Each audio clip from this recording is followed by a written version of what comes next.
سر خلک وایي چې محرم دا سپیره دی او په دې کې واده کول دا ناجایز دی او دا سپیره کار دی.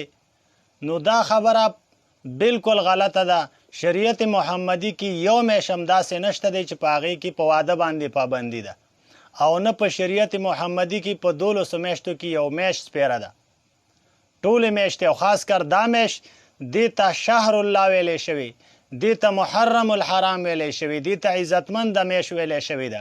او په دې میاشت کې د محمد رسول الله صلی الله علیه وسلم نکاح د صفیه رضی الله عنها سره شوی وه. آیا نبی علیه السلام حرام کارونه کول، سپیره کارونه کول؟ نعوذ بالله. دویم د ام کلثوم رضی الله عنها نکاح د عثمان غنی رضی الله عنه سره په محرم کې شوی وه. ولې نبی علیه السلام خپله لور عثمان غنی ته په داسې وخت کې ورکوله چې هغه سپیره وخت و، هغه سپیره میاشت وه.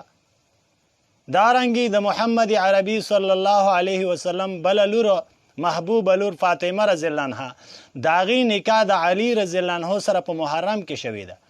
هغه زنانه، هغه سپیره زنانه تاسو ته ښکاري چې کوم ته په احادیثو کې سیدة نساء اهل الجنه ویلی شوي، د جنت د زنانو سرداره. یو روایت کې راځي د امت د زنانو سرداره، یو روایت کې عالمین لفظ راځي چې د عالم د زنانو سرداره. دا چرته د بوډایګانو نه دا خبرې چا زده کړي؟ د بوډایګانو په دین کې به په شریعت محمدي کې دا خبرې نشته دی چې په محرم کې واده ناروا دی، په محرم کې واده سپیره دی. بالکل ښه پکې برکتي دی او ډېر ښایسته عمل دی. او چې د چا د ودونو ترتیب په محرم کې دی زیات کوي، ځکه دا میاشت عزتمنده میاشت محترمه میاشت ده.